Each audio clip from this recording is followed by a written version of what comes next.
मित्रांनो नमस्कार, मी हिम्मत बोई, जिल्हा परिषद उच्च प्राथमिक शाळा टाकरखेडी। विद्यार्थी मित्रांनो, आपले आई आणि वडील आपल्यासाठी अतोनात कष्ट घेतात आणि आपल्याला शिक्षण देतात, आपलं पालन पोषण करतात। परंतु विद्यार्थी मित्रांनो, आपण जसे जसे मोठे होत जातो त्याच प्रमाणात आपला संपर्क समाजात येतो।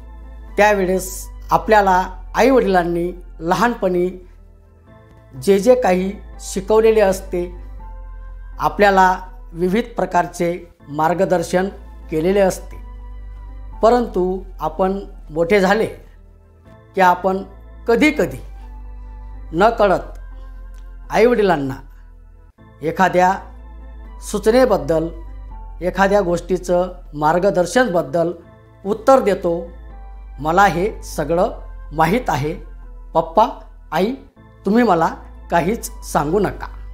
परंतु विद्यार्थी मित्रांनो, आपल्याला आई आणि वडील जे सांगतील ते आपल्या आयुष्याचे कल्याणासाठी सांगत असतात। म्हणून आपण कितीही मोठे झाले तरीसुद्धा आपण आई वडिलांच्या समोर लहानच असतो। म्हणून आई आणि वडील आपल्याला ज्या वेळेस जे सांगतील त्याचा अर्थ फक्त एकच काढायचा की आपल्याला आपले आई वडील जे सांगत आहेत ते आपल्या फायद्यासाठी, आपल्या भल्यासाठी, आपल्या जीवनाच्या कल्याणासाठी सांगत आहेत, असाच त्याचा अर्थ आपण काढला पाहिजे। कोणत्याच आई वडिलांना मुलांना चुकीचं मार्गदर्शन करण्याची आवड नसते किंवा तसा हेतूसुद्धा नसतो। कधी कधी आपल्याला आई वडील ज्या वेळेस अनेक प्रकारच्या सूचना देतात, कारण त्यांनी त्यांचे जीवन जे काढलेले असते त्याचा त्यांना अनुभव आलेला असतो। प्रत्येक आई वडिलांना आपल्या मुलांचं कल्याण व्हावं यासाठी अनेक प्रकारची तळतळ असते, तळमळ असते, म्हणूनच ते आपल्याला मार्गदर्शन करत असतात। आपण कितीही मोठे झाले तरीसुद्धा आई वडिलांचा आपण आदर केला पाहिजे। या ठिकाणी मी आज आपल्याला मार्गदर्शनपर एक गोष्ट सांगणार आहे।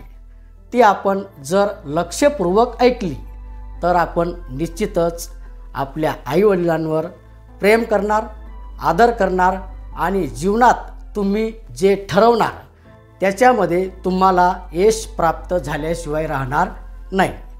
चला तर मग मेन विषयाला सुरुवात करूया।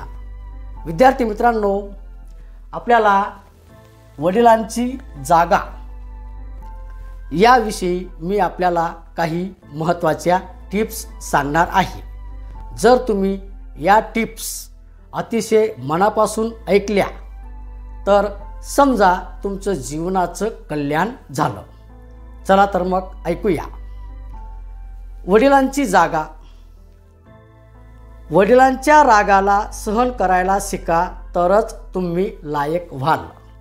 विद्यार्थी मित्रांनो, वडिलांच्या रागाला सहन करायला शिका तरच तुम्ही लायक व्हाल। कोण्या बाहेरच्यांचे ऐकून घेण्यापेक्षा वडील जे सांगतील ते शांतपणे ऐका। वडिलांचा आदर करा, त्यामुळे तुमची मुले तुमचा आदर करायला शिकतील, अन्यथा नाही। वडिलांचा आदर करा, त्यामुळे तुमची मुले आदर करायला शिकतील, अन्यथा नाही। वडिलांचा सन्मान करा, यातच तुमचे भले होणार। वडिलांचा सन्मान करा, यातच तुमचे भले होणार। वडिलांचे म्हणणे ऐका। वडिलांचे म्हणणे ऐका, तुम्ही नक्कीच खुश राहाल। वडिलांच्या समोर तुमची नजर झुकवून बोला। वडिलांच्या समोर तुमची नजर झुकवून बोला। वडील म्हणजे एक पुस्तक आहे ज्यामध्ये अनुभव लिहिले जातात। वडील म्हणजे एक पुस्तक आहे ज्यात अनुभव लिहिले जातात। वडिलांचे अश्रू तुमच्या समोर वाहू देऊ नका।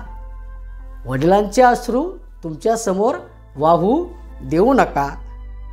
वडील म्हणजे आपल्या जीवनात एक असे व्यक्तिमत्व आहे की ते कोणत्याही मापात मोजता येणार नाही. आईची जागा कोणीही घेऊ शकत नाही.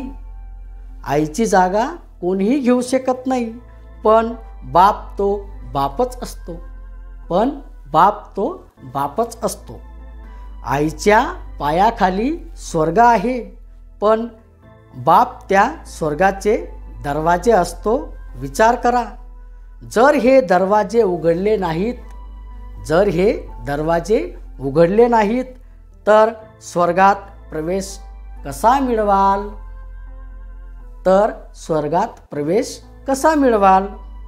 बाप मग तो शिक्षित असो वा अशिक्षित अडाणी, बाप मग तो शिक्षित असो वा अशिक्षित अडाणी, ज्याला उन्हातानात सुद्धा मुलांच्या जीवनाचे कल्याण करण्याची काळजी असते, तुम्ही स्थिर स्थावर झाल्याशिवाय बापाला चैन पडत नाही.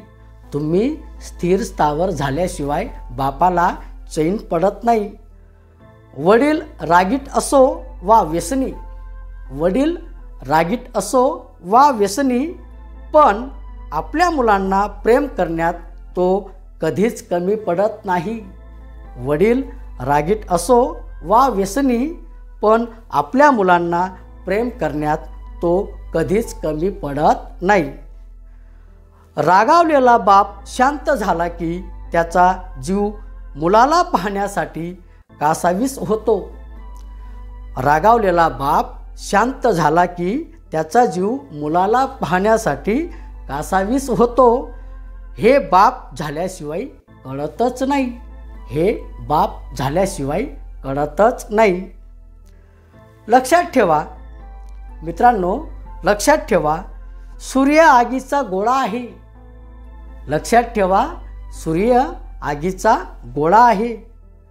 धगधगता आहे पण मावळला की सर्वत्र अंधार आहे.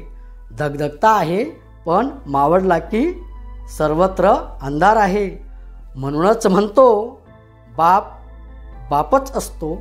आईसारखे बापाची जागा कोणालाही घेता येत नाही. आईसारखी बापाची जागा कोणालाही घेता येत नाही. मन दडपून मुलांना सुखात ठेवण्यासाठी वरून आनंदित हृदय पिळवटून राहणारा बाप कोणालाही कळणार नाही.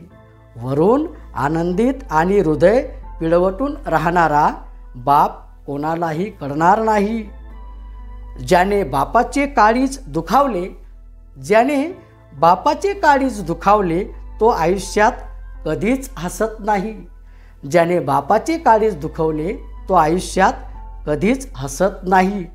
ज्याने बापाला आयुष्यभर आदराने वागवले, ज्याने बापाला आयुष्यभर आदराने वागवले तो आयुष्याला दोष देत कधीच कधीच रडणार नाही. आपल्या वडिलांना मान सन्मान देऊन बघा. आपल्या वडिलांना मान सन्मान देऊन बघा. आयुष्यात कधीच काहीच कमी पडणार नाही, हे लक्षात ठेवा. आपल्या वडिलांना मान सन्मान देऊन बघा. आयुष्यात कधीच कमी पडणार नाही, हे लक्षात ठेवा. वडिलांच्या बद्दल असणारे विचार सुंदर आहेत. वडिलांच्या बद्दल असणारे विचार सुंदर आहेत. प्रत्यक्षे आचरणात आणून बघा. प्रत्यक्षे आचरणात आणून बघा. विद्यार्थी मित्रांनो, आपल्याला आपले जीवन जर सुखी समृद्ध बनवायचे असेल तर आई वडिलांचा आदर करा आणि बाप तो बापच असतो हे कधीच विसरायचे नाही. ज्या ज्या वेळेस आपले आई वडील आपल्याला कोणत्याही प्रकारचे मार्गदर्शन करतील, सूचना देतील, त्या सूचनांचं, त्या मार्गदर्शनचं निश्चितच अवलंबन करा आणि आपले जीवन सुखी समृद्ध आनंदी बनवा. धन्यवाद. विद्यार्थी मित्रांनो, जर तुम्ही माझ्या शैक्षणिक उपक्रम या यूट्यूब चॅनलवर नवीन असाल तर निश्चित वेगवेगळ्या प्रकारचे विविध प्रकारचे विद्यार्थ्यांचा सर्वांगीण विकास होणार अशा प्रकारचे व्हिडिओ पाहण्यासाठी निश्चितच शैक्षणिक उपक्रम या यूट्यूब चॅनलला सबस्क्राईब करा आणि व्हिडिओ आवडल्यास लाईक करा, कमेंट करा आणि व्हिडिओ इतरांना शेअर करा. धन्यवाद.